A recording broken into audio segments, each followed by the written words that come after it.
আসসালামু আলাইকুম ওয়া রাহমাতুল্লাহি ওয়া বারাকাতুহু নাহমাদুহু ওয়া নুসাল্লি আলা রাসূলিহিল কারীম আম্মা বা'দ ফাআউযু বিল্লাহি মিনাশ শাইতানির রাজীম বিসমিল্লাহির রহমানির রহিম রব্বিস সামাওয়াতি ওয়াল আরদ রব্বিল আরশি আম্মা ইয়াসিফুন ওয়া ক্বালা an-নাবিয়্যু সাল্লাল্লাহু আলাইহি ওয়াসাল্লাম সাবআতুন ইউযিল্লুহুমুল্লাহু ফি যিল্লিহি ইয়াওমা লা যিল্লা ইল্লা যিল্লুহু ইলা আখিরিল হাদিস আও কামা ক্বালা আলাইহিস সালাতু ওয়াসসালাম।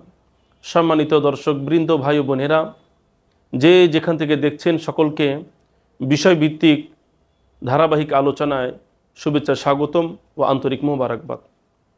সম্মানিত দর্শক ভাই ও বোনেরা, আজকের আলোচনার আলোচ্য বিষয় হলো যে আমল করিলে বা যেই গুণ অর্জন করিলে কাল কিয়ামতের ময়দানে আল্লাহ রাব্বুল আলামিনের আরশের ছায়ার নিচে ছায়া অর্জন করা যাবে। আমরা সকলে জানি কাল কিয়ামতের দিন কত ভয়াবহ হবে। সূর্য 1 মাইল বা 2 মাইল দূরত্বে চলে আসবে। মানুষের ঘাম এত বেশি পরিমাণ ঝরবে, মানুষ সে ঘামের ভিতরে সাঁতার কাটতে থাকবে। তীব্র কঠিন একটা মুহূর্ত হবে, বিভীষিকাময় একটা মুহূর্ত হবে। সবচেয়ে বেশি কষ্ট হবে সূর্যের তাপের কারণে। যখন সে হাসরের মাঠ এমন হবে যখন কোনো বৃক্ষের ছায়া থাকবে না, কোনো ছায়াদার বস্তুর ছায়া পাওয়া যাবে না। কোনো বিল্ডিংয়ের নিচে আমরা দুনিয়ার মধ্যে রোদের কারণে তাপ গ্রহণ করে থাকি, ছাতার নিচে গিয়ে আমরা তাপ থেকে বাঁচতে থাকি, চেষ্টা করি, কিন্তু এই সুযোগ সেই পরকালে হাসরের মাঠে হবে না। ঠিক এই কঠিনতম দিনে আল্লাহ রাব্বুল আলামিন কিছু মানুষদেরকে তার আরশের ছায়ার নিচে আল্লাহ রাব্বুল আলামিন ছায়া দান করবেন। আর আল্লাহ তাআলার আরশের নিচে ছায়া অর্জন করা মূলত হলো জাহান্নাম থেকে মুক্তি পাওয়া, জান্নাত অর্জন করা। তাহলে কোন আমল করলে আল্লাহ তাআলার আরশের ছায়ার নিচে আমাদের স্থান হবে, তার মধ্যে 1 নম্বর যে গুণ সেটা হলো আল্লাহ নবী বলেন, সাবআতুন ইউযিল্লুহুমুল্লাহু ফি যিল্লিহি ইয়াওমা লা যিল্লা ইল্লা যিল্লুহু।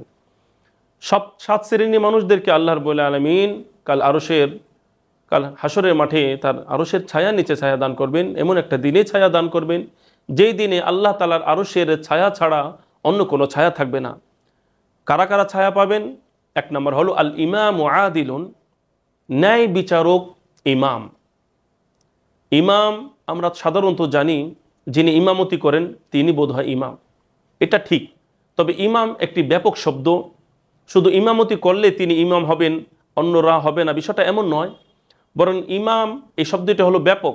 ইমাম শব্দের অর্থ হলো নেতা, ইমাম শব্দের অর্থ হলো বিচারক, ইমাম শব্দের অর্থ হলো শাসনকর্তা, ইমাম শব্দের অর্থ হলো দেশ পরিচালনাকারী ব্যক্তি অর্থাৎ সরকার, অথবা সরকারি কর্মকর্তা, অথবা বিচারক।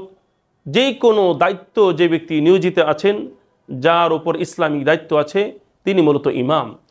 তাহলে যে কোনো দায়িত্বশীল ব্যক্তি যখন তার পদ পেয়ে ক্ষমতার অপব্যবহার না করে যখন তিনি বিচার ব্যবস্থা করবেন, খোদার বিধান অনুযায়ী ইনসাফের সাথে বিচার করবেন, তখন তিনি হবেন আল ইমাম ও আদিল, ন্যায় বিচারক, শাসক।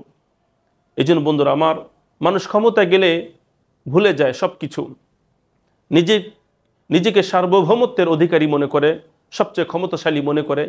এইটা মনে করে মানুষ আজকে জুলুম করে, মানুষের প্রতি অবিচার করে, মানুষের মাঝে জুলুম নির্যাতন করো তো মানুষদের প্রতি অত্যাচার, নিপীড়ন, নানা ধরনের কষ্ট মানুষদেরকে দিয়ে থাকে।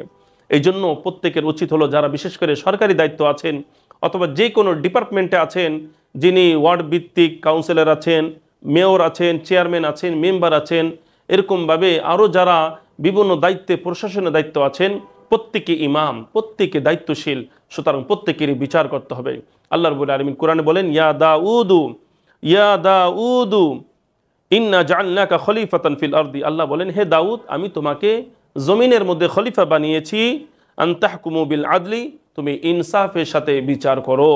ইনসাফের সাথে বিচার করা এটা ফরজ, এটা ফরজ। ইনসাফের সাথে বিচার করতে হবে।